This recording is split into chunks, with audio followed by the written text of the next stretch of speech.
Hi, welcome to Dreamcatcher, the program where you can find peace through understanding dreams and visions. Welcome to another episode of Dreamcatcher. I'm Robin Hardin. And I'm Bill Woodson. And we have decided on the cuff we're going with in His time, because God's timing is so different than our timing. Years ago, I was called to be a praise dancer, and it's a long story because I used to dance, in the world. You'd go out, you'd go have a drink, and you would go dancing. And it really wasn't praising the Lord. And over time, eventually I got convicted that I was dancing using my rhythm that the Lord gave me for the wrong kingdom. And I told people, it's like, why would he wait till I was 20 pounds overweight and 20 years past my prime, which I thought was my time, to call me to dance? And immediately, even within my own spirit, I knew that before it was all about me. And I was dancing to be seen, so I would be seen. When he called me to dance in church, I was wearing different clothes, and it was all about him. I didn't want people to see me.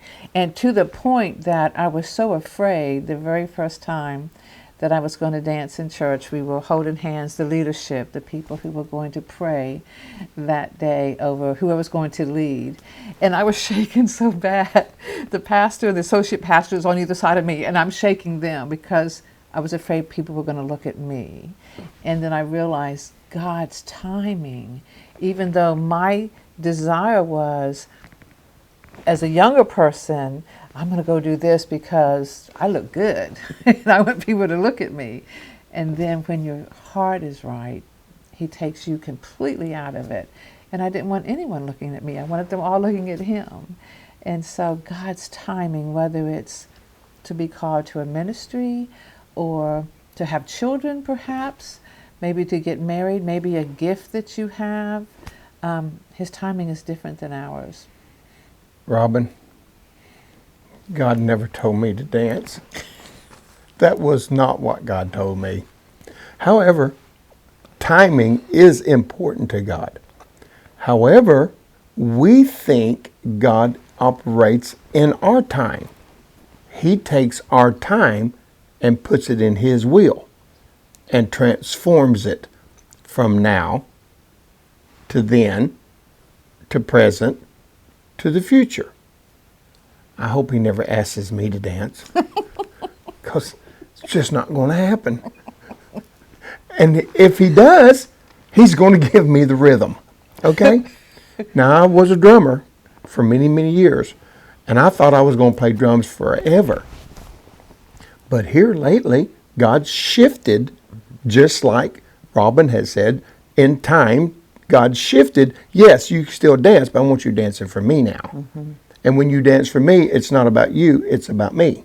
Mm-hmm. And He then shows how you can do what you do because He gave you that talent to lift His name up. Mm-hmm. Wow. I believe everything we go through life prepares us for the plan He has for us. Right. Even the bad stuff that He is not in, He can use because He turns all things to good. For those who love Him. Now, and called to His purpose. What is good? Boy, now you just opened up a can. You go ahead. You did. You opened up a can of worms. Because what you think is bad, right, God may think is good. Right. You say, well, I need an example. I'm glad you asked that. Remember Daniel in the lion's den? Daniel did everything right. Mm-hmm. But because he made a covenant and a vow to God, then those that are around him didn't like him. Mm-hmm. When you make a commitment to God, I'm going to be your servant, usually you'll start doing things for God, and because He's God, that will make other people really mad. Well, that's good. Yeah. That makes no sense, does it? Then he gets thrown in a lion's den, which was good, but it looked bad. And the lions should have eaten him, but they didn't. And that goes back to all things work together. Because why? He made a commitment, and God rewarded him for his commitment. Now, Shadrach, Meshach, and Abednego. Come on now. I'm pretty sure they didn't go, wow, I get to go in the fiery furnace. Yeah. Yeah. I'm a Yeah. child of God. Yeah. Why? Because all things in God, God shows what he can do in his time. I was preaching one day at a women's conference, and someone said, "How do you know it's God?" You know, because you're talking about you hear his voice. Right. And everyone hears him different. Some people are seers, they have a vision, they see. Some people smell, they actually smell him or something going on spiritually. My thing was, it's a thought. It's just a knowing or it's a thought. And I told them, of course, it lines up with the Word of God. And it's something that you typically wouldn't think of yourself. And in my case, it was something I didn't want to do. Right. If I was too excited about doing it, Yeah. I'd say, oh, well, that's not God. Yeah. Just like with the dancing. That was my past. And I was leaving that in my past. And he said, no, I want to use that Yeah. in my kingdom. Right. And I fought that. I'm like, no, I'll pass. Thank you, Lord, but no, was the first thought Yeah. to hit you. And in this case, I haven't shared this very often, but I actually heard the audible voice of the Lord. I have never before, I have never since. But I was driving in the car on the way to church, and I heard a man say, "You owe me this." And it terrified me. I started like clammy, sweaty and clammy. And I kind of glanced quickly in the rearview mirror and I didn't see anyone. Right. I totally expected to see a face. And then I thought, I was too shook up. I pulled over and I heard it a second time. It was a little more gentle, but it was, "You owe me this." And this is when you had the seats with the opening, and so I'm looking behind me and there's no one there. So I really think someone is in the floorboard. Right. So I stop and I look around expecting there to be a man hiding in my car. Right.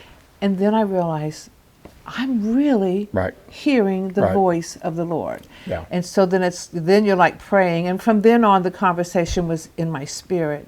But he told me, "You have danced for the other kingdom. It's time for you to dance in my kingdom."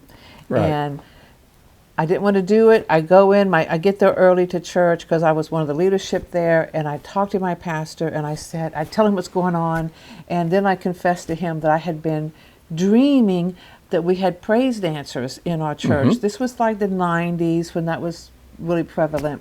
And he said to me, this was a Sunday, he told me that the Wednesday prior, he had spoke on that.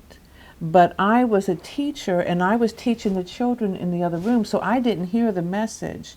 The Lord gave me a dream about people dancing in church and then scared the living daylights out of me and told me audibly that I owed it to him in the same time that he's telling the pastor that they should have praise dancing as a worship unto him, which is a point I wasn't going to make. But if the Lord is telling you something that you're supposed to do in your Right. church, he's already told your pastor. Yeah. And it's timing. It's Yes. all about timing Yes. at that point. Yes. It's every bit about timing. Now, you have preconceived concepts and understanding about timing that God just blows plumb out of the water. Right. Especially when you thought in your younger years you was going to do one thing, Yes. and later in your life, God says that was a prelude of what you were doing, but I want you to do it for me now. Right. And this is why and how Right. I want you to do it. And Right. you go, God, I'm done with that. And he goes, no, No, you. no, you're not done with that. You might be, Yeah. but in my time, I can take what you thought you had control of, use it for me, and turn it around for you. That was good. Well, when I was young, I thought as a child. Right. I acted as Right. a child. But when I became a man or a woman, Yes. I put away childish Yes. things. I don't do that anymore. Yeah. I'm in the timing of God Yeah. and asking God, what do you want me to do? And show me in time. See, In his time. in time. In his time. I want to share a dream that my father shared with me several years ago. It doesn't sound like the interpretation that I'm going to give you, but listen to it and I'll show you how it fits with what we're talking about.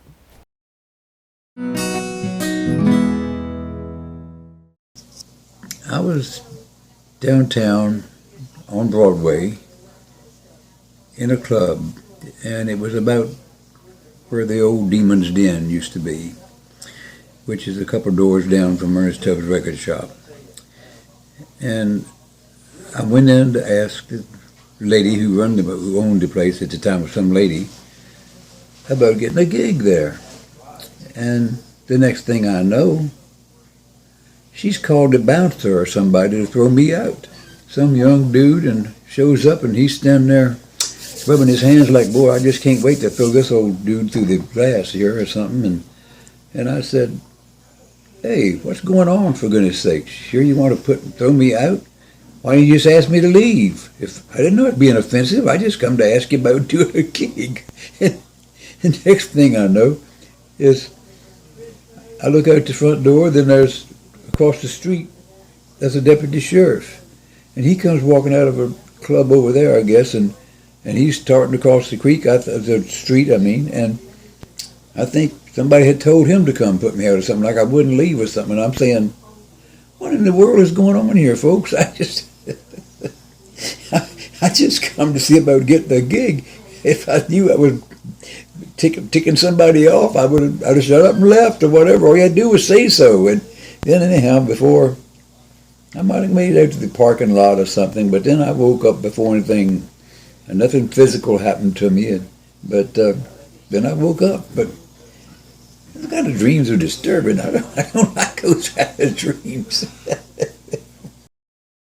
So Dad's having this dream in his 80s, and he's trying to get a gig, and the people are angry with him. The Lord showed me, the Holy Spirit showed me, that it was his younger self fighting with his older self. His younger self was angry because they wanted to do the gigs. They wanted to do the on-stage stuff. They wanted fame and fortune. And now in the older father, in real life, he didn't want that. He came off the road. He quit doing that. He quit doing gigs. He played in church. So even though this dream doesn't sound like that's what's going on, that's the conflict of what he wanted as a young man was notoriety. We moved to Tennessee because my father was very close friends with Carl Perkins, the blue suede shoes guy. And Carl convinced Dad to move to Nashville. Dad had all the right connections. People like Johnny Cash would they'd have jam sessions together. And Johnny Cash had a nickname for my dad. They called him Rhythm. He made all these connections, and musicians knew Dad. But there was also a cost that Dad wasn't willing to take. There was a time, I was 16, we had just moved to Tennessee, and we were sitting at a Shoney's on Music Row. If you're from the area, you know. And that's where all the sessions musicians would be. And this was in the 70s, 1972. I just told my age. And we're sitting at a table, and one of the musicians pulled out a briefcase, and on the table at Shoney's, he puts out this white powder and starts cutting it. And Dad says, Robin, honey, we're going to go. And we left. And I really believe that was the point when Dad decided his family had to come first. So there were lines he wasn't willing to cross to become probably the known entertainer he could have been. So fast forward all these years, he's given up. I mean, he's played, he's the ESCMI Entertainer of the Year. The year prior, that was Roy Clark. He's had his accolades, he's had awards, but he gave it up. He played in church, and then when he was 82 or 83, he had an amplifier that wasn't working. He took it into the music store to have it fixed, and he picks it up, he plugs his Epiphone in there to play just to see how it's doing, and somebody records it.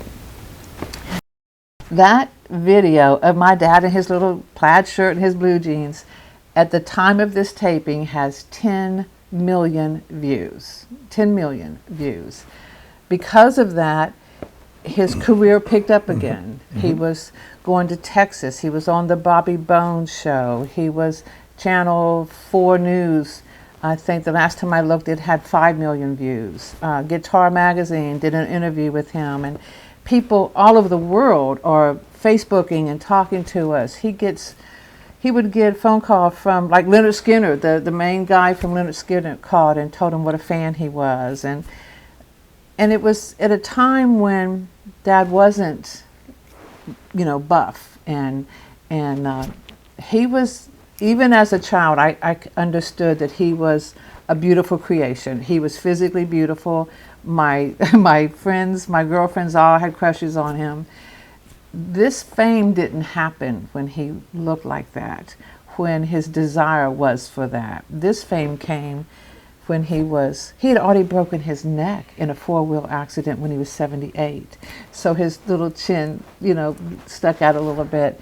He was already frail. He was already given up that. It's just interesting that what you want so desperately, there's a journey, and God knew his timing. Now, there is one funny story. We lived in Hendersonville, and I was 16 or 17, and the phone rang, and it's this black guy with this jazzy, "Hey, is Bobby there?" Yeah. Well, my brother's named Bobby, so I go, "Hang on. Oh, no, he's at school." Well, he's at school, and he goes, "Bobby's in school?"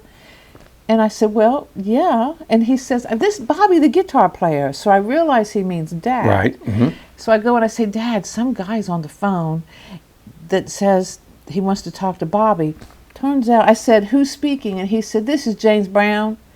It was James Brown. Yeah. Mm-hmm. So the James Brown is calling my dad on the phone. Yeah. So this is the kind of notoriety that Dad had, and still gave it up, because somewhere in there, Right. even when he wasn't really walking with the Lord, he knew that his family had to come first. Had to come first. Like Job, his latter days were greater than his former. Right. He will allow things to happen in a time frame that you go, I'm done, I'm good. Yeah. And God says, well, now I can Now I use can you. use you. Now I can use you. Yes. Just like the dancing, now I can Yes. use you. Yes. And your dad said, no, I'm good. Yeah. When all the things that he was shooting for Yes.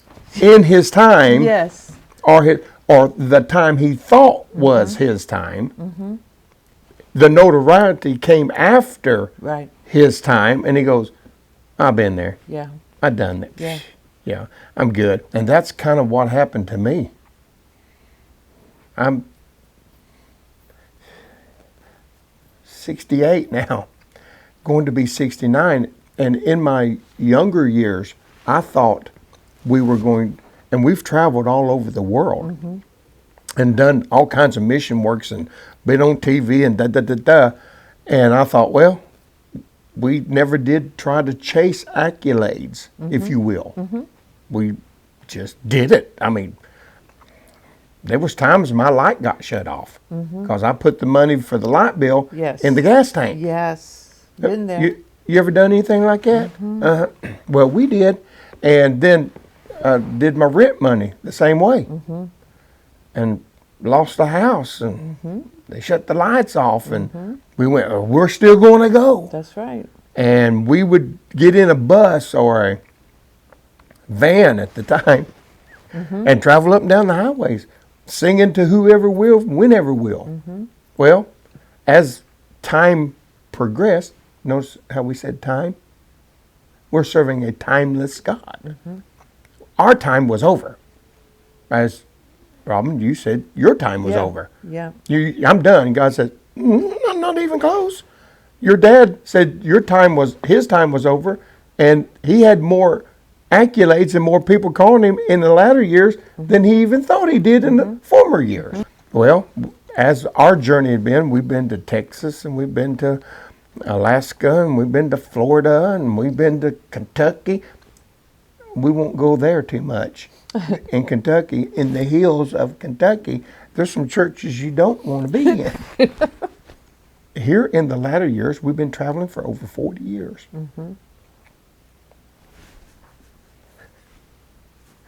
40 years.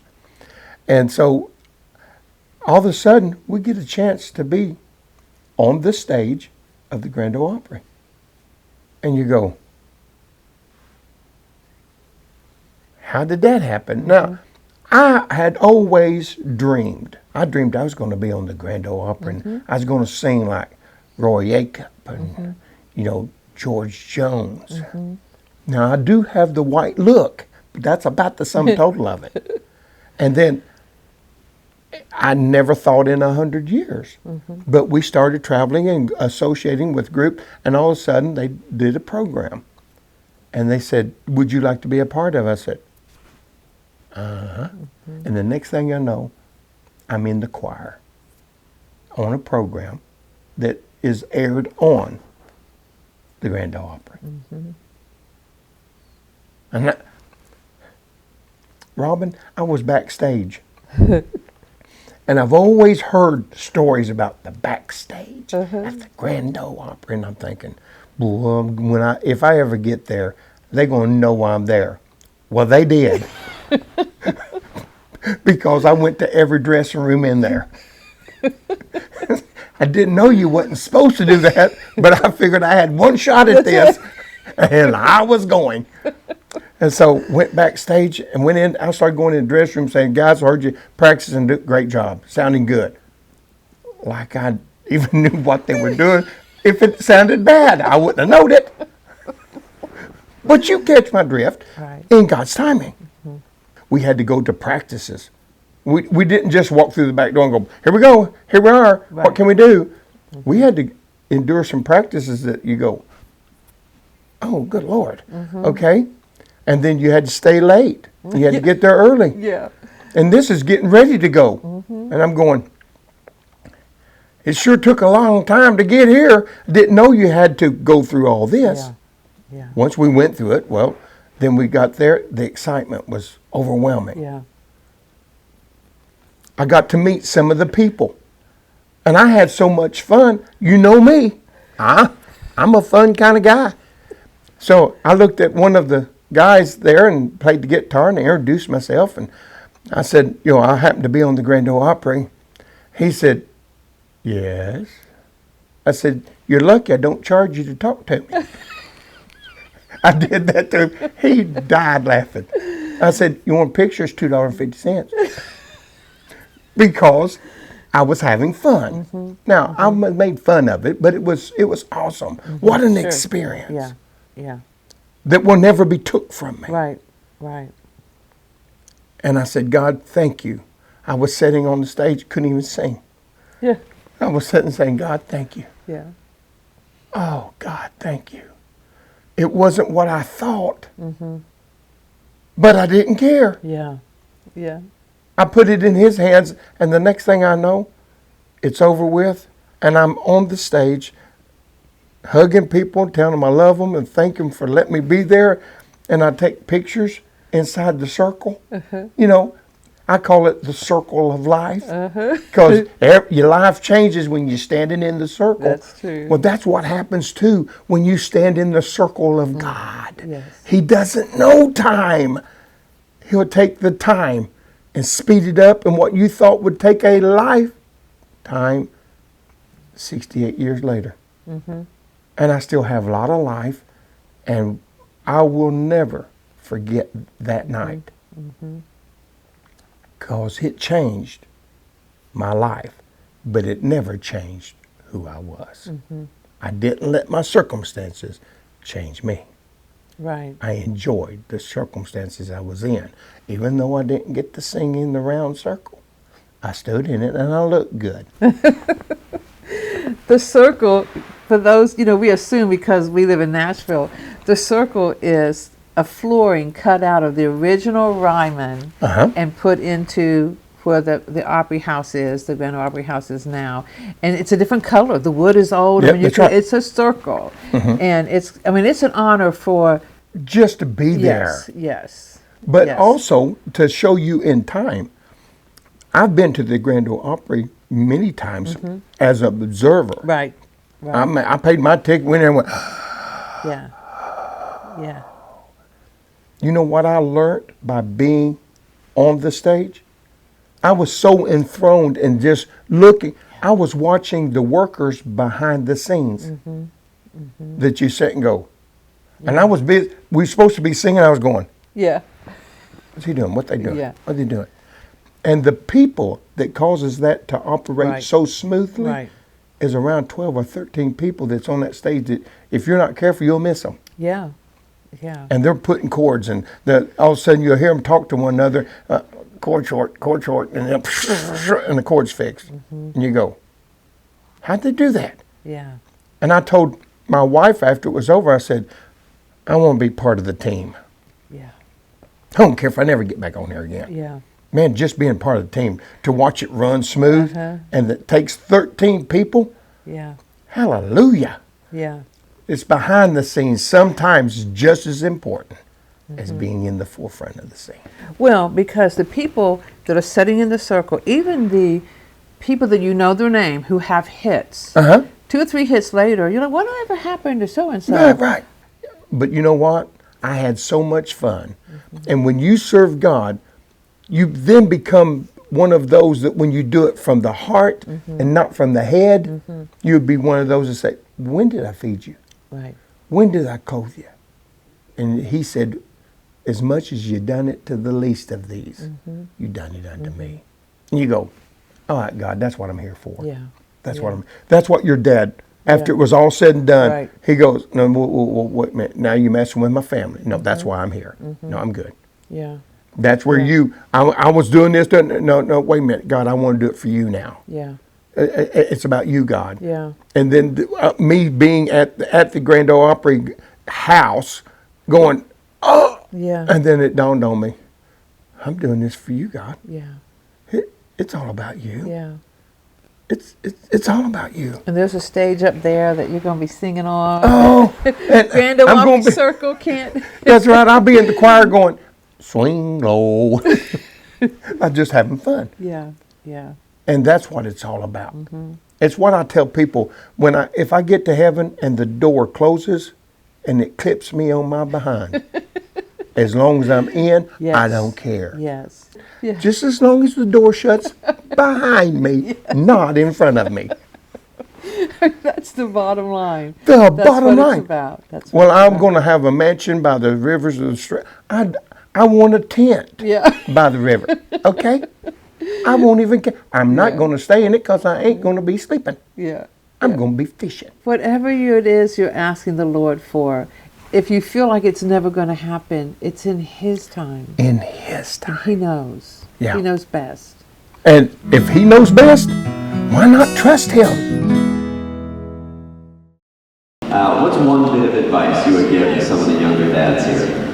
Well, like I taught mine, I taught them to dream. Dream big, chase your dream, and believe in yourself, and you can accomplish it.